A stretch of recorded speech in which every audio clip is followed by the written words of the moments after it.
A un pasito para que comience la Champions League, cerramos el serial de análisis de los grupos de esta competición 23-24. Lo hacemos con el grupo H.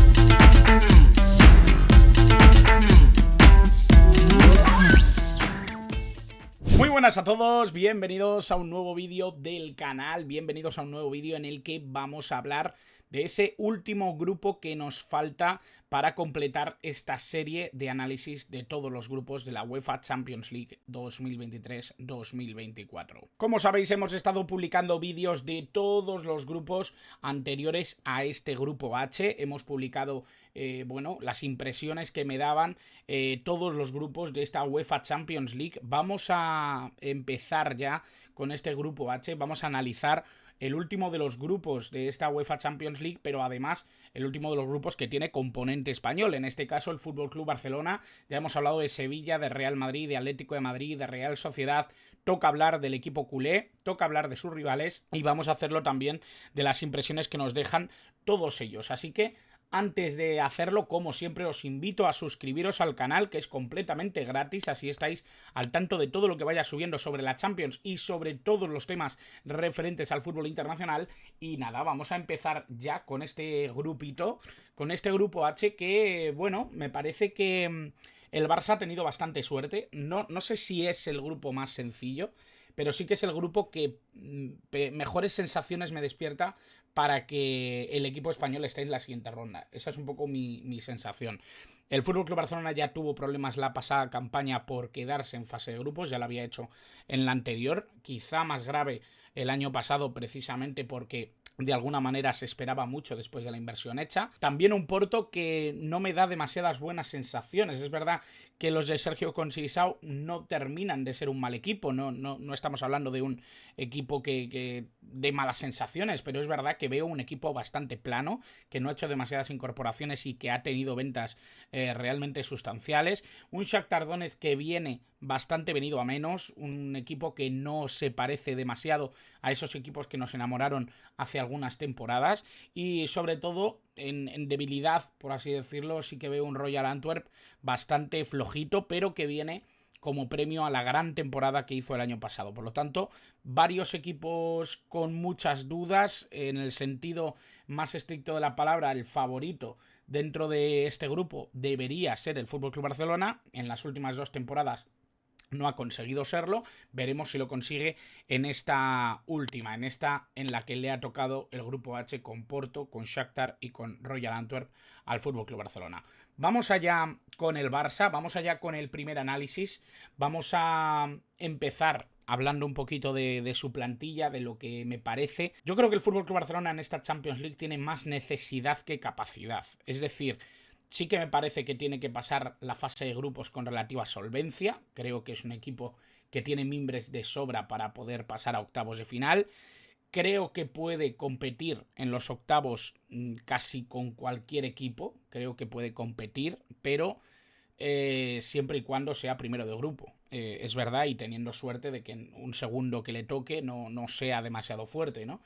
Pero sí que me da la sensación de que el FC Barcelona tiene bastante necesidad de seguir siendo importante en la Champions League, de seguir percibiendo esos ingresos, de tener la posibilidad de seguir configurando la plantilla, de que a Xavi le lleguen los mimbres que él necesita para ir componiendo un equipo que me parece que poco a poco va viendo un poco la luz. Yo creo que él tiene en la cabeza una idea, esa idea la está poniendo o la está llevando a cabo con lo que puede o como puede, y realmente, bueno, no está teniendo mucha suerte en cuanto a las lesiones, pero sí que parece que está acercándose un poco a la idea que él tiene de lo que puede ser este equipo con los mimbres que va teniendo, ¿no? Es verdad que hay un momento en el que mi sensación es que se le exige a Xavi más de lo que puede dar con una plantilla en particular. Después sí que se le consiguen mimbres interesantes, no se llega a los objetivos mínimos, pero esta temporada me parece que están un poco combinadas ambas cosas, ¿no? Yo creo que Xavi sí que está haciendo esfuerzos por hacer del FC Barcelona un equipo competitivo, un equipo que pueda luchar todas las temporadas por todo.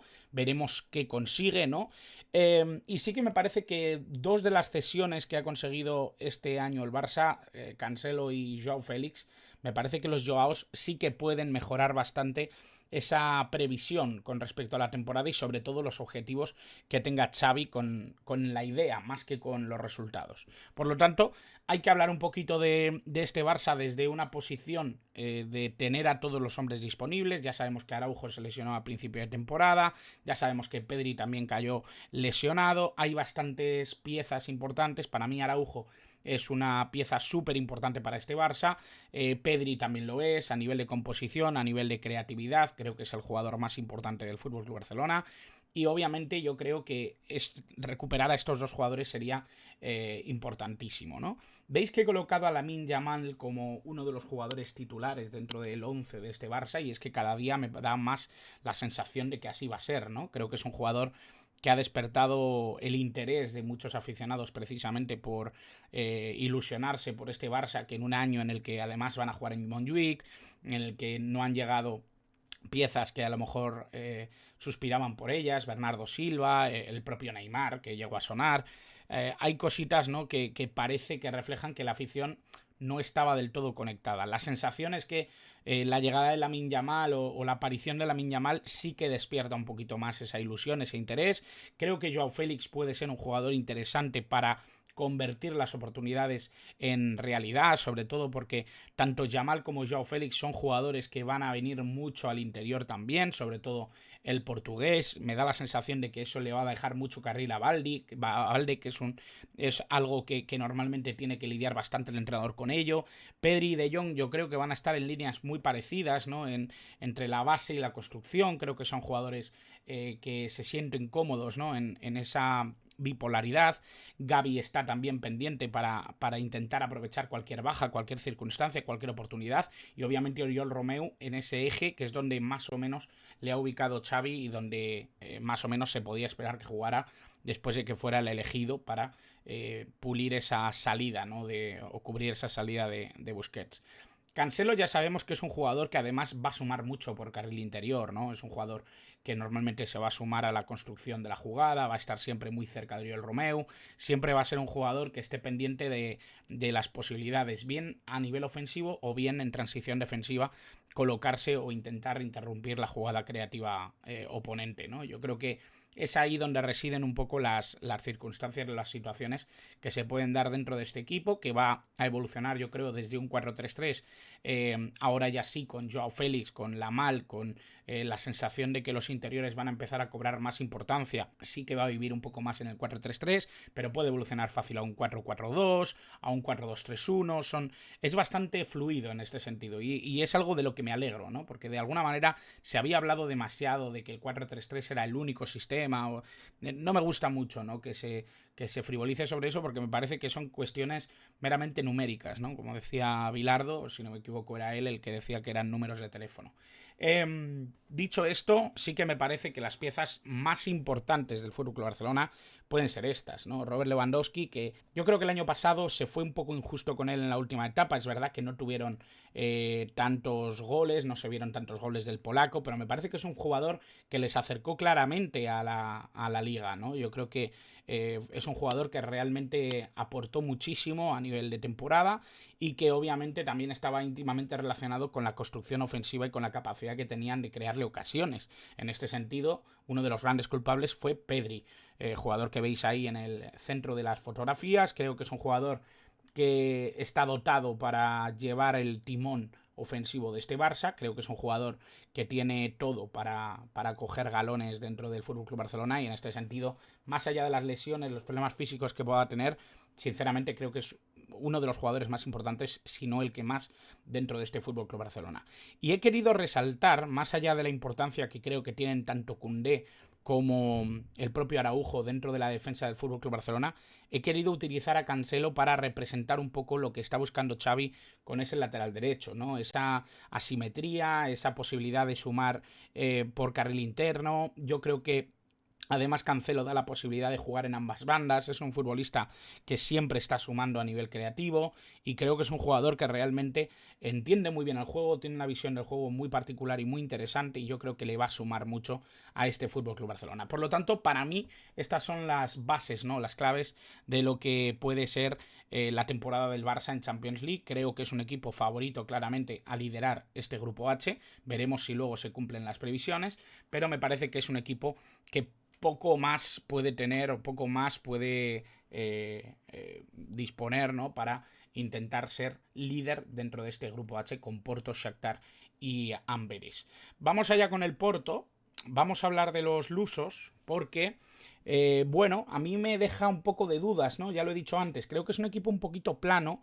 Un equipo que, mira, la última jornada han intentado utilizar una línea de 3 atrás para jugar un 3-5-2, cambiar un poquito las opciones que pudieran tener para construir. Es verdad que es un equipo que a mí no me dice demasiadas cosas y las que me dice me suenan mucho ya y las hemos visto bastante representadas, ¿no? Es verdad que ha llegado algún jugador interesante, el propio Nico González, ¿no? Cedido del FC Barcelona, creo que es un jugador que puede sumar mucho en ese doble pivote con Eustaquio, que Eustaquio es un jugador que se libera mucho más, que tiene la posibilidad de llegar a la frontal del área.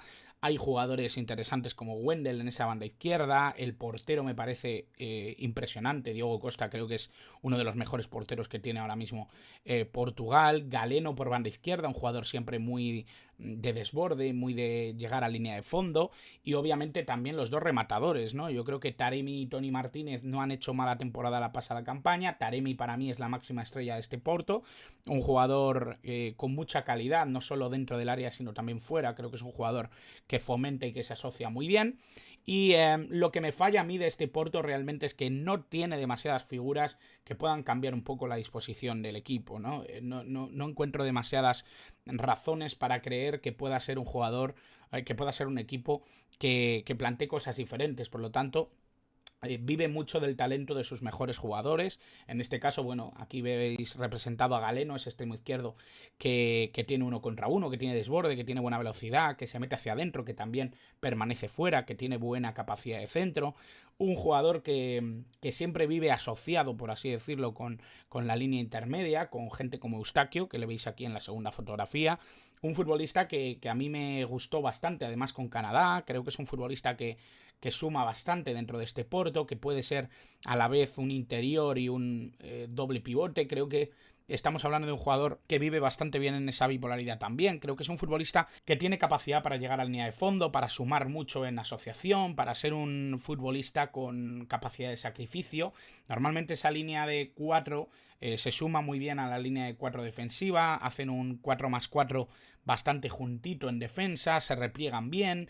Y esa capacidad de sacrificio de Eustaquio generalmente viene muy bien a la defensa para iniciar esa primera línea de presión y en este sentido yo creo que les viene bien contra casi cualquier equipo, ¿no? Es verdad que la competitividad que te obliga a tener la Champions League quizá hace tener un poco más de dudas y es ahí donde, en ese nivel competitivo donde solo me encuentro a Taremi, ¿no? Al jugador iraní, un futbolista que con su selección es esencial, con Porto es esencial también, un jugador que ha estado sonando para varios equipos en este mercado de fichajes, entre ellos el Milan.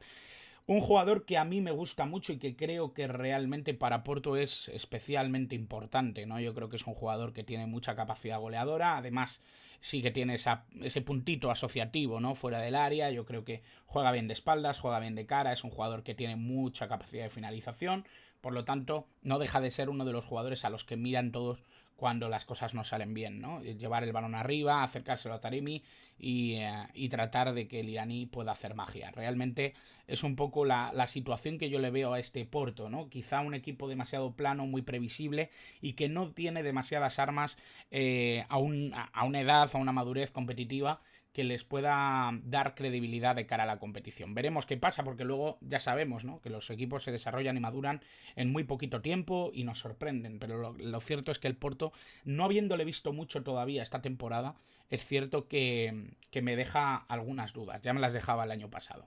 Vamos a pasar al Shakhtar, vamos a pasar al equipo ucraniano.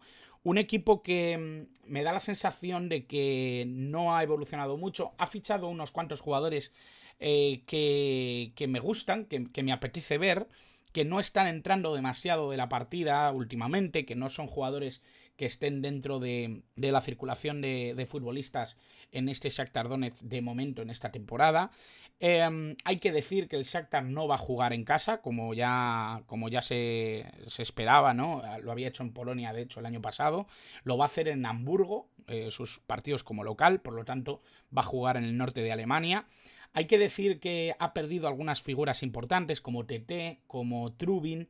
Yo creo que eso les ha hecho cierto daño, sobre todo en la portería. Yo creo que Trubin era un portero importantísimo, ¿no?, para el futuro del Shakhtar. Al final no estará con ellos, está en el Benfica, como ya habéis visto en el vídeo que hablaba sobre ellos.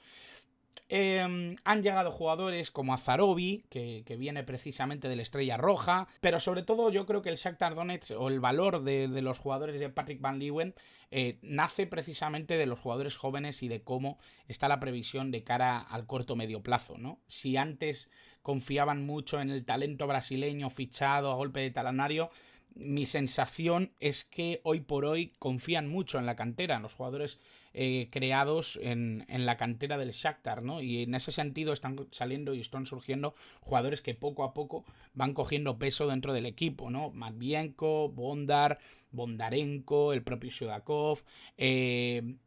Hay varios, ¿no?, jugadores que realmente yo creo que pueden funcionar. El propio Shikan, ¿no?, un delantero centro que a mí me gusta mucho, que puede jugar también en banda. Normalmente va a jugar Lassina Traoré una vez que se recupere de la lesión.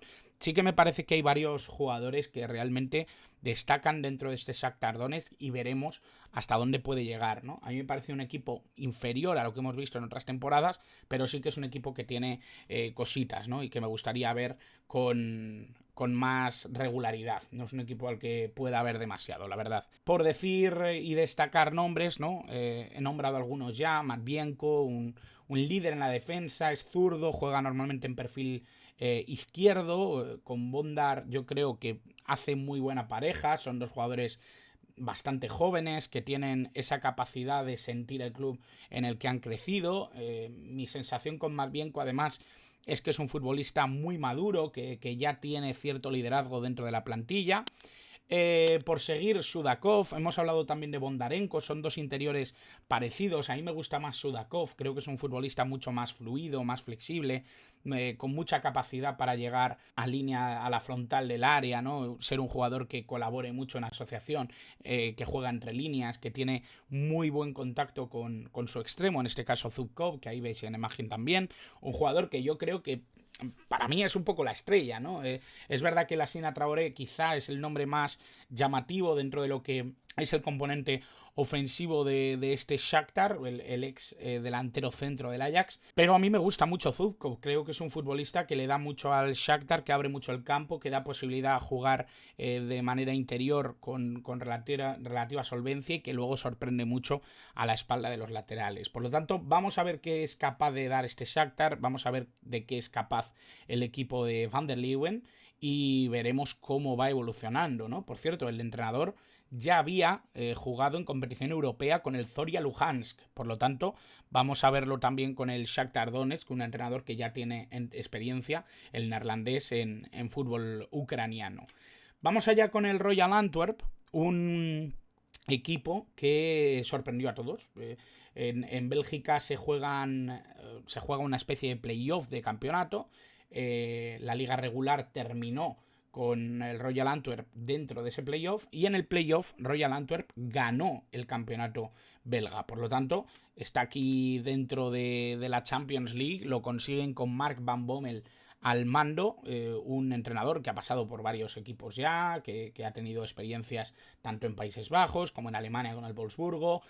Bueno, es un entrenador que realmente ha conseguido sus objetivos en los equipos en los que ha estado, que ha dado buenas sensaciones incluso de juego, que normalmente siempre tira de un equipo muy estructurado, equilibrado, que no cometa demasiados errores, que tenga cierto equilibrio a la hora de hacer transiciones, pero yo creo que sobre todo lo que destaca es el talento en creación, ¿no?, que ha conseguido con este Antwerp. Es verdad que tiene jugadores defensivos interesantes, como el propio Alderweireld, que es un jugador que todos conocemos por su etapa en el Atlético de Madrid, pero yo sobre todo me quiero centrar en la creatividad, ¿no? En Ekkelenkamp, perdón, un jugador surgido en el Ajax, con Vermeeren, un futbolista que ha sonado mucho para el FC Barcelona.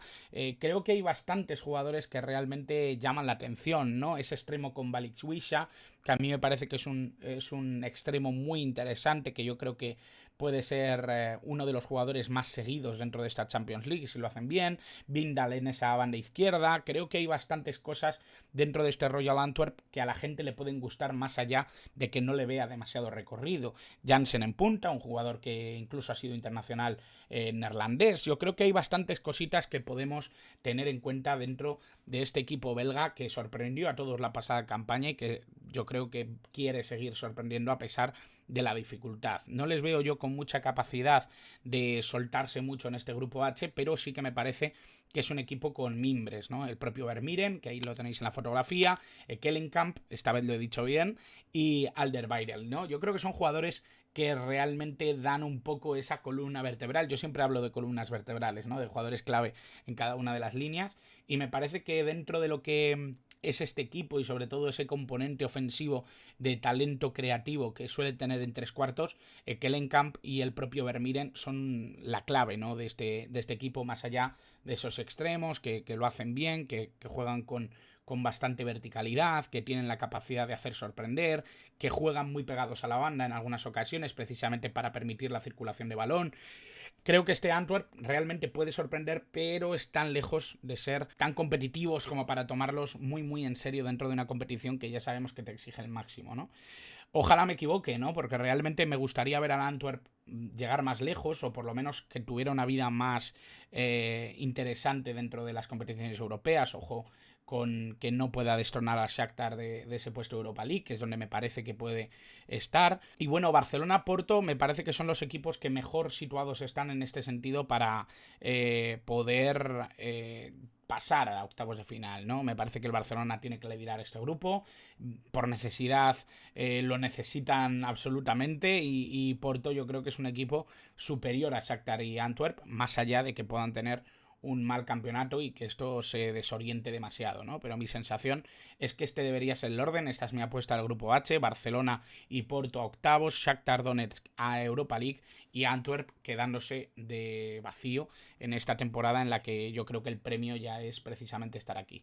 Así que, sin más y sin extenderme mucho, esto ha sido un poco el análisis del grupo H. Con esto cerramos el análisis de todos los grupos de la Champions League 2023-2024. Espero que os hayan gustado, que dejéis el like si ha sido así, que os suscribáis si no estáis suscritos, y por supuesto que dejéis en comentarios todo lo que queráis, todo lo que opináis, y sobre todo dejadme ideas de contenidos que queráis para este año de Champions, que empezará en muy poquito, en apenas horas, en apenas un día empezará a rodar el balón para la Champions. Así que muchas gracias como siempre por estar al otro lado.